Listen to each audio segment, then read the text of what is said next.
මට දුවට පේන්න අඬන්න බෑ මහත්තයා. නෝනාට පේන්න අඬන්න බෑ.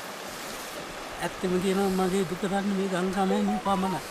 මම පැය 24 අඬපු ගමන් ඒ කියන්නේ මගේ දුක දන්නේ මේ ඉන්න දෙවිවරු පමණයි.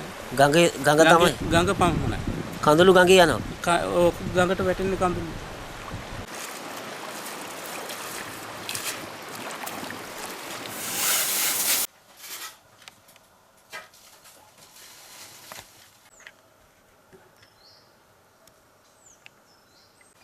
ඔය මොකද අද්දක? බෙහෙත් වලට කළු වෙලානේ. ඒකල ඔය කටු ගහපු ඒවා මේ ඔය විදින බෙහෙත් වලටද? ඔව් මේ විදින බෙහෙත් වලට සෛල පුච්චනවානේ. කළු වෙනවා සම්පූර්ණයෙන්ම. කකුල් ටිකක් කළු වෙලා තියෙන්නේ. කකුලුත් කළු වෙනවනේ. කළු වෙලා ඔව් බෙහෙත් වලට. මගේ මහත්තයා බුදුවරේ මම කියන්නේ මහත්තයා ගොඩාක් කැපවීම කරා. කැටකුණු අත ගෑවා. බෙහෙත් ඒ තරම් දුන්නා. කවදාකවත් එයා මට බයින්නේ ගහන්නේ. මං කියන්නේ ඔයා කරන පිනම ඇති මට ජීවත් වෙන්න කියලා. මං කියන්නේ ඔයා බුදුවරේ කියලා. දුවත් ඉතින් හොඳට ඉගෙන ගන්න ශිෂ්‍යත් එපාස් වුණා.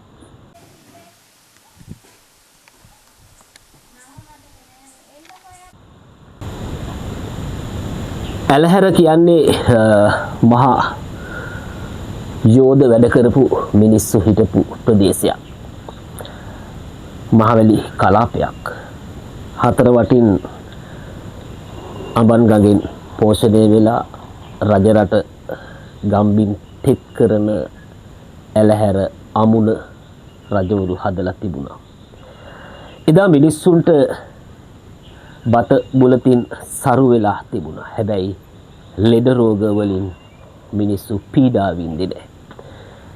හැම තැනම මිනිස්සු අද ඇවිදින මලකඳන් බවට පත් වෙලා සමාජයස අපි වසර ගණනාවක් තිස්සේ පිළිකාවත් වකුගඩු රෝගයේ පෙළෙන ආදරණීය ජනතාවට කුමන හෝ උදව්වක් උපකාරයක් කරගෙන යන අවස්ථාවේ අපිට ආරංචි වුණා ගල් මුල්ලේ ආදරණීය ජෝඩුවක් තමන්ගේ දියණියත් එක්ක මේ පිළිකා මාරයත් එක්ක සටන් කරන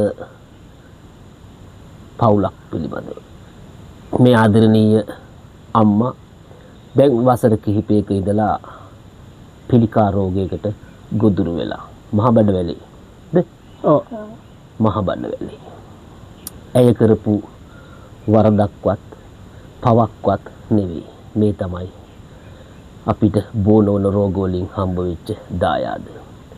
එදා ඉඳලා අද වෙනකන් මේ ආදරණීය සැමියා මේ අම්මව තමන්ගේ බිරිඳව ජීවත් කරව ගන්න අර අඹන් ගඟට ගිහිල්ලා වැලි තාච්චි ගොඩ දානවා.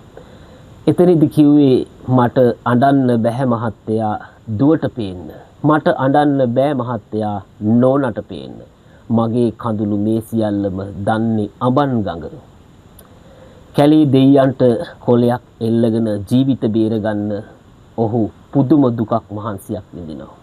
ඒ වගේම පිළිකාව වැළඳලා හිටියත් ආදරේ කිසිම අඩුවක් නැතුව මේ දෙන්නා ජීවත් වෙනවා. මේ සියලු වේදනා දැනගෙන ආදරණීය පුංචි දියණිය මෙවර 5 වසර සිස්වත්ති පාස් වෙලා ලොකු ඉස්කෝලේකට යනවා බලාපොරොත්තු රැසක් තියාගෙන. පන්ති වලට යන්නේ නැතුව සිස්වත්ති පාස් වෙනවා මේ පැලේ ඉන්න පුංචි දියණිය. තාත්තගේ අම්මගේ බලාපොරොත්තු ඉටු කරමින් සිස්වත්ති පාස් වෙලා ලොකු ඉස්කෝලේකට ගියත් තාත්තට බෑ ලොකු ඉස්කෝලේට යන වියදම් ටික දරා ගන්න. ආපහු ලොකු ඉස්කෝලේ ප්‍රින්සිපල් ළඟට ගිහිල්ලා කියනවා අපිට වියදම් කරන්න විදිහක් නැහැ. අම්මට බෙහෙත් ටික විදින්නයි මේකයි කරගන්න බෑ. ආපහු ගමේ ඉස්කෝලේට දාලා දෙන්න කියලා. සිස්වත්ති ඉහළින් පාස් වෙච්ච ආදරණීය දියණිය ගමේ ඉස්කෝලේ ඉන්නගෙන අම්මා ගැන හිතනවා. අපි එනකොට දැක්කා මේ ලී කණුවේ ගහලා තියෙනවා මල් පෝච්චි විකිණීමට ඇත කියලා. අපි බැලුවේ අපි හිතුවේ ඇත්තරම මල් පෝච්චි විකුණන්න තියෙනවා හදපු මල් පෝච්චි කියලා. හැවිල්ලා බැලුවාම තමයි අපිට තේරුනේ මේ පුංචි දියණිය 5 වසරේ ඉන්න කෙලි පැටික්කි ඇය අන්තර්ජාලයෙන් හොයාගෙන මෙන්න මේ වගේ පුංචි මල් ටිකක් හදලා ගොතලා ඇය අම්මගේ එන්නත ගන්න සල්ලි හොයන්න උත්සාහ කරනවා. තාමත් විකුණලා තියෙන මල් පෝච්චි 2යි. කීයකටද වික්කේ? මල් පෝච්චි 2. 600. රුපියල් 600කට. ඉතින් ඒ පුංචි දියණිය ඉගෙන ගන්නවට අමතරව අම්මා ජීවත් කරව ගන්න දරන මහා උත්සාහය. මේවා දකිද්දී අපිත් දියණියවරුන්ගේ තාත්තලා මට ඉන්නේ දෝනිලා දෙන්නේ. තාත්තා වැලිගොඩ දාලා හම්බ කරන තුට්ටු දෙකම හැමදෑම අරන් ඇවිල්ලා අම්මට බෙහෙත් ගිලින්න දෙන්න ඕන. යන්න එන්න වියදම් කරන්න ඕන. දරුවට පාසල් ගමනට වියදම් කරන්න ඕන. ලෑලි ගහපුගේ හැමදෑමත් සිහිනයක්. ඒ සිහිනය කවදා සැබෑ කරගන්න පුළුවන් වේද කියලා ඔවුන්ටත් ප්‍රශ්නයක්. හැබැයි ඊට වැඩිය වටින්නේ තමන්ගේ ආදරණීය බිරිඳගේ හුස්ම ටික රැක ගන්න. මේම හිටියට මේ බඩ කපලා ඇතුලේ දාලා තියෙන්නේ බෑග් එකක් එල්ලගෙන තියෙන්නේ ගවුම යටින්. බෑග් එකක් එල්ලගෙන. ඇය මෙරි ඉපදෙනවා. තමන්ගේ දුක සැමියාට කියන්නෙත් නැහැ. දුවට කියන්නෙත් නැහැ. ඒ සියල්ල ඉවසගෙන ඉන්නවා. බත් ටික අතින් කන්න අප්පිරිය ඇති. අත් දෙක කකුල් දෙක බෙහෙත් වලට කළු වෙලා. ජීවිතේ කොයි වෙලාවේ මාර්යා කතා කරයිද ගගා ඇය ජීවත් වෙනවට වඩා මෙරි ජීවත් වෙනවා ඇති. සමස්ත පිළිකා රෝගීන්ට අද අත් වෙලා තියෙන ඉරණම රජයෙන් රුපියල් 1500ක මුදලක් මාසෙකට දෙනවා. හැබැයි එක බෙහෙතකට රුපියල් 8250 ඕනේ. මාසෙකට රුපියල් 16400ක් ඕන ඇයට හුස්ම වැටෙන්න බෙහෙත් ටික විදින්න. අත් දෙක පෙන්නුව තාත්තගේ කරගැට ඇඟිල්ලක් ගානේ. අතේ කරගැට හදේ කරගැට වගේ නෙවෙයි. හදේ කරගැට පේන්න පුළුවන් නම් හෘද වස්තුව අඬන තරම් හිතා ගන්න බැරි වෙයි. උදේ ඉඳලා අර පට්ට සීතලේ ගැහිලා කූඩෙන් වැලි ටිකක් ගොඩ දාගෙන එන්නේ බිරිඳව රෝහල් ගත කරගෙන යන්න. ඒ ගිහිල්ලා එන්නත් ආයෙත් දවස් 2-3ක් බෙහෙත් ගන්න ගියාම වැලි ටික ගොඩ දා ගන්න බෑ. මේ ජීවිතය පිළිබඳව අපිට හිතා ගන්නත් බෑ. අපි ආරාධනා කරනවා ආදරණීය ඔබට. අපි කියන්නේ මේ ලෑලි ගහලා තියෙන කූඩුව රජමාලිගාවක් කරන්න කියලා. මෙයාගේ එකම බලාපොරොත්තුව දරුවට උගන්න ගන්න එකයි. මේ ආදරණීය තමන්ගේ බිරිඳට හුස්ම වැටෙන්න බෙහෙත් ටික ඇඟට දෙන එකයි. ඒක කරගන්න බැරි වුණොත් ඔහු සඳහන් කළේ කොහොම හරි මගේ පණ තියෙනකම් මම මේක කරනවායි කියලා. අපි ආරාධනා කරනවා අපිත් එක්ක එකතු වෙලා මේ ආදරණීය පවුලට ශක්තියක් වෙමු. දැන් වයස කීයද ඔයාලට? අවුරුදු 44. 44. මොකද උනේ? මා බඩවැලේ පිළිකාවක් කියලා සර්ජන් සර් හොයාගත්ත ගමුල්ලේ. ඊට පස්සේ අප්‍රේල් මාසේ ඔපරේෂන් කරලා පැකට් එකක් දාලා තියෙනවා බඩට. ඒකට තමයි කණේ එකතු වෙන්නේ. ඊට පස්සේ ICU එකේ හිටිය මාසයක් විතර 100 නැතුව හිටියා දවස් 3ක් විතර. මැෂින් වලින් තමයි ජීවත් වෙන්නේ. කන්න බොන්න නායට බටයක් දාලා එහෙම තමයි ජීවත් වෙන්නේ. දැන් අනුරාධපුර මහරෝහලෙන් බෙහෙත් කරනවා. සති දෙකෙන් දෙකට යන්න ඕන. බෙහෙත් අරන් දෙන්න ඕන. බෙහෙත් අරන් දුන්නේ නැත්නම් අරන් දෙනකම් විඳින්නේ නැහැ බෙහෙත. මාසෙකට යනවා 30000ක් 35000ක් විතර. බෙහෙත් වලට යනවා 16400ක්. ඉතින් මහත්තයා කරන්නේ වැලිගොඩ දාන එකයි කුලී වැඩයි. මං හොස්පිටල් එකේ දවස් 3ක් අතර වුණොත් එයාට වැඩක් කරගන්න බෑ. දරුවා ඉන්නවා සිස්සත් පාසලා. එයාගේ වැඩ කටයුතු කරන්නත් ඕනේ. සල්ලි හොයන්නත් ඕනේ. ඉතින් මේ මහත්තයා ගොඩාක් දුක් විඳිනවා.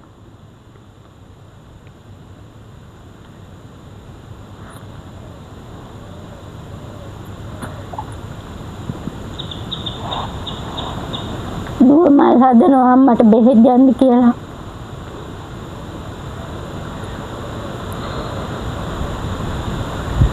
කොහොම හරි මහත්තයා මාව ජීවත් කරන්න තමයි බලන්නේ.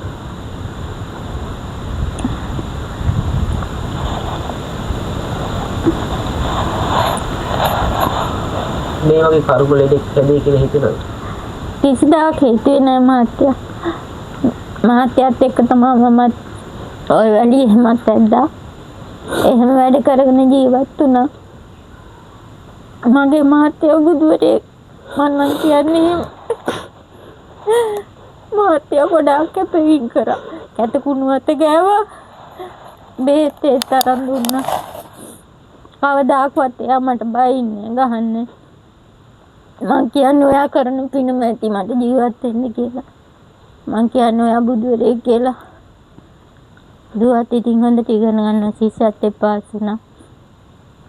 මට ඒ සන්තෝෂේ තියෙන කවදාකවත් මට මහත්තයා බයින්නේ. මාව සන්තෝෂෙන් තියන්නේ. කිසි දෙයකට සැලෙන්නේ නැහැ මං. එදා දවස ගැන හිතලා සන්තෝෂෙන් ජීවත් වෙනවා. මහත්තයා මාර දුකක් විඳින්නේ මං හින්දා. පුළුවන් හැටියට මට උදව්වක් කරන්න කියලා මං ඉල්ලා සිටිනවා. බෙහෙත් ටික ගන්න බැරි වෙනකොට මහත්තයා මොකද කියන්නේ? එයා කියනවා ඔයා බයින්න එපා මං කොහොම හරි ඔයාට සල්ලි හොයලා දෙන්නම් කියලා. හිත හදනවා මගේ එයා. කවදාකවත් අපි දෙන්න රණ්ඩු වෙන්නේ නැහැ. බැනගන්නේ. ඉතින් මේ එහෙම රණ්ඩු වුණොත් එහෙම දරුවාට ඉගෙන ගන්නත් බැරි වෙනවනේ. අපි දෙන්න සන්තෝෂෙන් ජීවත් වෙනවා ලෙඩ වුණා. එයා කන්න බොන්න අඩුවක් කරන්නේ. කොහොම හරි කන්න බොන්න හොයලා දෙනවා. හැමදේම එයා කරනවා. ජනවාගේ ජීවිතේ වාසනාවට තමයි මෙයා හම්බෙන්නේ. ඔව් මං ගොඩ දෙනෙක් අතින් කියනවා මගේ පිනකට තමයි එහෙම මහත්තයෙක් හම්බුනේ. සමහර මිනිස්සු බීලා කඩ පිල් ගානේ එහෙම යන්නේ කවදාකවත් එයා. මහන්සිලා ගෙදර එනවා. ඔව් ගෙදර එනවා. හවසට මට මේ බෙහෙත් ඉද්දාම සෛල පුච්චන්න තමයි බෙහෙත් ඉදින්නේ. ඊට පස්සේ මට වැඩක් කරන්න බෑ ඇඟට පන්න නෑ. මොනවද විදින්නේ? බෙහෙත් කීමෝ බෙහෙත් ඔව්. ඉතින් එයා මහන්සි වෙලා ගෙදර ඇවිල්ලා එයා කන්න බොන්නත් උයලා දෙනවා මට. ඒ වැඩ ඔක්කොම කරනවා මගේ රෙදි හොදලා දෙනවා දරුවගේ රෙදි හොදනවා. ඒ වගේ මහත්තයෙක් මම පින් කරලා තියෙනවා හැම මහත්තයෙක් හම් වෙන්නත්. මහත්තයාගේ අත් දෙකේ කරකට දැක්කද? මම දැක්කා ඉතින්. කොච්චරක් තියෙනවද? දුකයි ඉතින් ඒ ගැන මහත්තයා මොනව කරන්නද ඉතින්. සෑහෙන මහන්සි වෙනවා එයා. දරුවයි මා ජීවත් කරන්න තමයි හැමදේම කරන්නේ. දෝනිගේ ලොකු ඉස්කෝලේ බලාපොරොත්තු අහිමි වෙච්ච දවසේ මොකද හිතුනේ තාත්තා? ඇත්තම සතුටකුත් ආව මොකද වියදම් අඩු වෙනවා කියලා.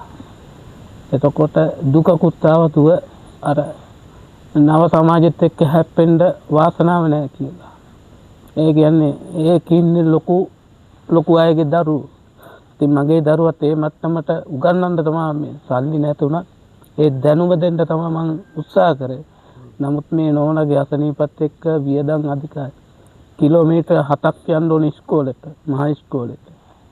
එතකොට යන්න දෙන්න බස් නෑ. ඒක 7:00 ගිහුවම එන වෙලාවක්. ඉතින් දුව ගේන්න යන්න ඕන මම මොන වැඩේ හිටියා. මම පොඩ් බයිසිකලේ පදිනවා කිලෝමීටර් 7. වට්ටව්වේ මම පදිනවා. ඒ පැදලා තමයි දුවගෙන අන්තිමේ තාත්තා මට බකමුණට යන්න බෑ. මං ඇවයි පුතේ. එයා කිව්වේ උගන්වන්නේ නැහැ කියලා. නෑ නමුත් අර වියදම් අඩු කරන් තමයි එයා කරේ. මම ඒක දන්නවා. එයා මුදල් ඉතිරි කරන් තමයි බැලුවේ. ඊට පස්සේ මං ඒ දුව ඇත්තෙම ලොකු ළමෙක් වෙච්ච ළමෙක් මට ඉන්නේ දැනට. එයා හවසට ගෙදර ආපුවම කෙදිරි ගාන උදී මං විතරයි ගන්න. මං ඒත් රෑමෙන් අහනවා මොකද අමාරුද කියලා. මෙයා ඒත් නෑ කියනවා. මම දන්නවා ඉතින්. අර මේවා ඇත්තම පෙන්වන්න බෑ මේ ඉන්න විදියට පෙන්වන්න බෑ මේ කපලා තියෙන විදියට. ඒ කපලා තියෙන විදිය දැක්කේ මමනේ. ඈ. ඉතින් ඒ දුක කියන්න බෑ මට. ඇටකටු හිටන් දෙන මහත්තයා බේත් ඉන්න. අඟ තලර වගේ දාලා තියෙන. ඊයේත් මෙහා අර බාහුන් වගේක් ගාලා මේවා තුල්ලවා. උණු වගේ තිබ්බයි. ලේ අඩු වුණාම හැඟට උනේ නෑ. බෙහෙත විදින්න තියෙන්නේ. ආයෙ තියෙන්නේ 17 වෙනිදා. බ්‍රහස්පතින්දා. සතියට මාසෙට කීයද? දෙකක් විදින්න ඕන. දෙකක් විදින්න ඕන. දෙකක් අරන් දෙන්න ඕන. ලේ අඩු වුණාම සතියෙන් සතිය එන්න කියනවා. අනුරාධපුරේ. ඔව්. දැන් ගියේ සතිය බස් එකේ. බස් එකේ බ්‍රහස්පතින්දා ගියා. දැන් ආයෙ මේ එන බ්‍රහස්පතින්දා ආයෙ යන්න ඕනේ. හෙට නෙමෙයි ලබන සතිය බ්‍රහස්පතින්දා. ඒ වට ඉතින් මෙයා කොහොම හරි සල්ලි හොයනවා ඉතින්. ගෙදර ඉඳන් එකයි යන්න බෑනේ මෙයා ෆුට්බෝල් ටිකලක ගෙනියන්න බෑ යන්න එන්න වාහනයක් නැහැනේ අපිට. මෙතෙන් වීල් එකට රුපියල් 500ක් ගන්නවා බකමුන්ට යන්න. එතනින් අනුරාධපුරයට කොහොමත් යනකොට රුපියල් 2000කට වැඩිය බස් වියදම් බලද්දි. එතන ඉඳලා ස්ටෑන්ඩ් එකේ ඉඳලා 300ක් ගෙවලා ස්පිතාලට යන්න ඕන. තනියම යවන්නත් බෑනේ. තනියම යවන්නත් බෑ. දෙන්නෙක් යනවා රුපියල් 6000ක් වගේ යනවා යන්න එන්න. ඔය මොකද අද්දෙක? බෙහෙත් වලට කළු වෙලා මේ ඉතල ඔය කටු ගහපු ඒවා මේ ඉන්ජෙක්ෂන්. විදින බෙහෙත් වලටද? ඔව් මේ විදින බෙහෙත් වලට සෛල පුච්චනවනේ. කළු වෙනවා සම්පූර්ණයෙන්ම. කකුල් ටිකක් කළු වෙලා තියෙන්නේ. කෑම කන්න බෑ දවස් 10ක් 12ක් යනකම්. ඒකනේ මේ ලේ නැත්තේ. බත් හරිම අප්පිරිය. කණ්ඩම් බෑ. කන්න බෑ සුප් කැඳ ඒවා තමයි කන්නේ. බොන ඒවා. ඉතින් මේ ලේ මඩි කියලා ආපහු එව්වා ඊළඟ සතිය ආයෙ යන්නේ. තා බෙහෙත් කීයද දෙයිද? බෙහෙත් පහක් විතර තියෙනවා. එක බෙහෙත් එකට කීයද කියන්නේ? එක බෙහෙත් එකට 8200යි. සති දෙකෙන් දෙකට මාසෙකට යනවා 16400යි. මම කකුලත් කන වෙනවනේ. කළු වෙලා වූ බෙහෙත් වලට. මම එක දවසක්